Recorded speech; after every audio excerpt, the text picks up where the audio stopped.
നിങ്ങൾ ബിടെക് കഴിഞ്ഞിട്ട് ഇനി എന്ത് ചെയ്യണം എന്നുള്ള ഒരു കൺഫ്യൂഷനിലിരിക്കുന്ന ഒരു സ്റ്റേജ് ആയിരിക്കും ഇപ്പം അല്ലേ. അതായത് ഒരുപാട് പേര് ഇപ്പം പഠിച്ചിറങ്ങി സപ്ലി ഉള്ളവരുണ്ടാവും, അതല്ലാതെ ഒരുപാട് പേര് ഇപ്പം ഹയർ സ്റ്റഡീസിന് പോകണോ അല്ലെങ്കിൽ ഒരു ജോബിലേക്ക് കയറണോ അല്ലെങ്കിൽ ക്യാമ്പസ് സെലക്ഷൻ കിട്ടി ആ ജോബിന് പോകുമല്ലേ, ഇങ്ങനെയൊക്കെ തീരുമാനിച്ചിരിക്കുന്ന ഒരു സമയമായിരിക്കും.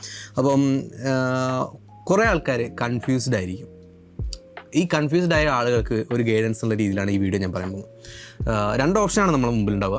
ഒന്നെങ്കിൽ ജോബിന് പോവുക, അല്ലെങ്കിൽ ഹയർ സ്റ്റഡീസ്. ഹയർ സ്റ്റഡീസ് എന്ന് പറയുമ്പോൾ MTech അല്ലെങ്കിൽ വേറെ ഏതെങ്കിലും PG കോഴ്സസ് ചെയ്യാം. അപ്പം MBA അല്ലെങ്കിൽ MTech ഇങ്ങനത്തെ കാര്യങ്ങളൊക്കെ ചെയ്യാം.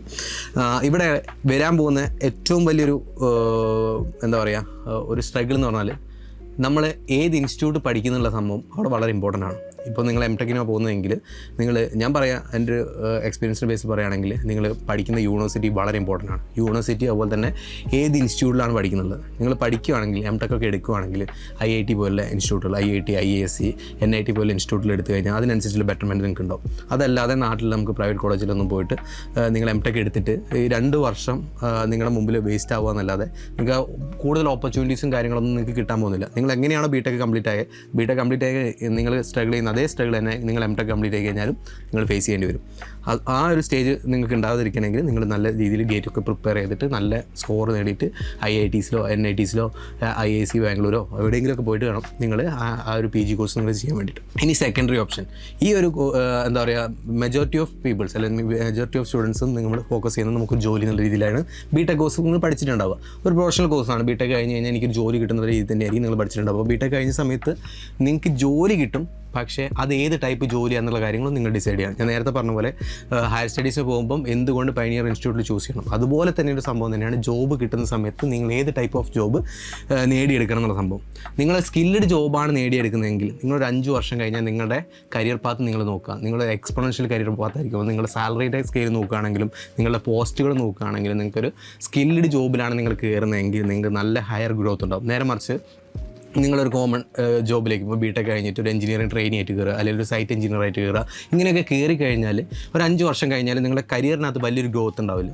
നിങ്ങൾ പറയുന്ന സമയത്ത് കോളേജിനകത്ത് പ്ലേസ്മെൻറ്റും കാര്യങ്ങളൊക്കെ കിട്ടിയിട്ടുണ്ടാകും, പക്ഷേ നിങ്ങൾ ജോയിൻ ചെയ്യുന്ന ജോലി അത് ഏത് കോഴ്സിലാണോ ഏത് സ്കില്ലാണോ നിങ്ങൾ ഏറ്റവും കൂടുതൽ ഇൻവെസ്റ്റ് ചെയ്തത് ആ സ്കില്ലിൻ്റെ ബേസിലാണ് നിങ്ങളുടെ കരിയർ ഗ്രോത്ത് അടുത്തൊരു 5 വർഷത്തേക്ക് ഉണ്ടാവുക. എല്ലാ കമ്പനിയിലും നിങ്ങൾ ഇൻ്റർവ്യൂ അറ്റൻഡ് ചെയ്യുന്ന സമയത്ത് ചോദിക്കും 5 വർഷം കഴിഞ്ഞാൽ നിങ്ങൾ ഏത് പൊസിഷനിലാണ് നിങ്ങൾ എക്സ്പെക്ട് ചെയ്യുന്നത്.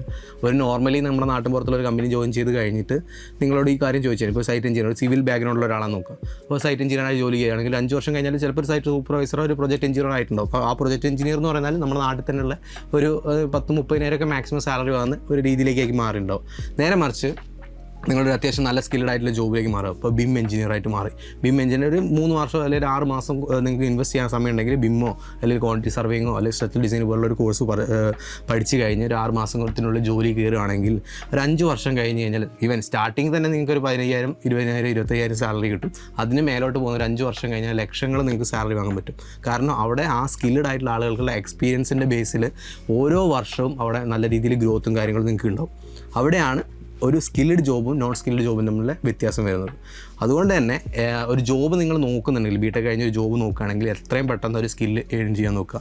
അപ്പം അത് ഏത് എഞ്ചിനീയറിംഗ് സ്ട്രീം ആയിക്കോട്ടെ. ഇപ്പം ഞാൻ സിവിലിൻ്റെ പറഞ്ഞ പോലെ തന്നെ സ്ട്രക്ചറൽ ഡിസൈൻ ഉണ്ട്, BIM ഉണ്ട്, ക്വാണ്ടിറ്റി സർവേയിങ്. ഇപ്പം മെക്കാനിക്കലും ഇലക്ട്രിക്കലും നോക്കുകയാണെങ്കിൽ MEP കോഴ്സസ് ഉണ്ട്, MEP ഡിസൈൻ കോഴ്സ് ഉണ്ട്, MEP drafting course, MEP technician course ഉണ്ട്, MEP ക്വാണ്ടിറ്റി സർവേയിങ് കോഴ്സ് ഉണ്ട്. ഏറ്റവും അടിപൊളിയായിട്ട് ബൂമിങ് വരാൻ പോകുന്ന കോഴ്സാണ് MEP ക്വാണ്ടിറ്റി സർവേയിങ്. വിത്തിൻ ഒരു 5 ഇയേഴ്സിന് അത്യാവശ്യം നല്ല രീതിയിൽ ഇമ്പാക്റ്റ് ഉണ്ടാകാൻ പോകുന്നൊരു കോഴ്സും ഉണ്ട്. കാരണം ബാക്കി എല്ലാ കോഴ്സസും നാട്ടിൽ എല്ലാ ഇൻസ്റ്റിറ്റ്യൂട്ടിലും പഠിപ്പിക്കുന്നത് MEP കോഴ്സ് ഇപ്പോൾ എൻട്രി പോലുള്ള സ്ഥാപനങ്ങൾ മാത്രമാണ് പഠിപ്പിച്ചു വരുന്നത്.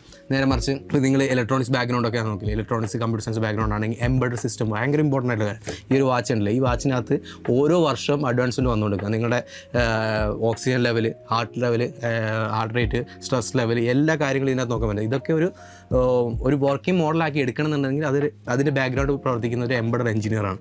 നിങ്ങൾ നോർമലി കോളേജ് പഠിച്ചിരിക്കുന്ന ബേസിക് കാര്യങ്ങൾ വെച്ചിട്ട് ഒരു എംബഡഡ് കോഴ്സും കംപ്ലീറ്റഡ് അല്ല. അപ്പോൾ ഒരു സ്കിൽഡ് ആയിട്ടുള്ള ഒരു ബെറ്റർ ആയിട്ടുള്ള ഒരു കോഴ്സ് നിങ്ങൾ നോക്കുന്നുണ്ടെങ്കിൽ ആ കാര്യങ്ങളൊക്കെ നിങ്ങളുടെ കരിയർ ഗ്രോത്തിന് ഭയങ്കരമായിട്ട് ഹെൽപ്പ് ചെയ്യും. കാരണം എംബഡറിൻ്റെ സ്കോപ്പ് എന്താണെന്നുള്ള കാര്യം വരുന്ന ഒരു 5 വർഷം അല്ലെങ്കിൽ 10 വർഷത്തിനുള്ളിൽ നമ്മളിപ്പോൾ എങ്ങനെയാണോ AI നമ്മുടെ ഒരു സോഫ്റ്റ്വെയർ ഫീൽഡ് എന്താ പറയുക അറ്റാക്ക് ചെയ്തിരിക്കുന്നത് അതിൻ്റെ ഒരു എക്സ്ട്രീം ലെവലായിരിക്കും എംബഡ് വരുന്ന ഒരു 5 വർഷത്തിനുള്ളിൽ നിങ്ങൾ ഈ ഒരു നമ്മുടെ വേൾഡിൽ ഉണ്ടാക്കാൻ പോകുന്ന മാറ്റങ്ങൾ.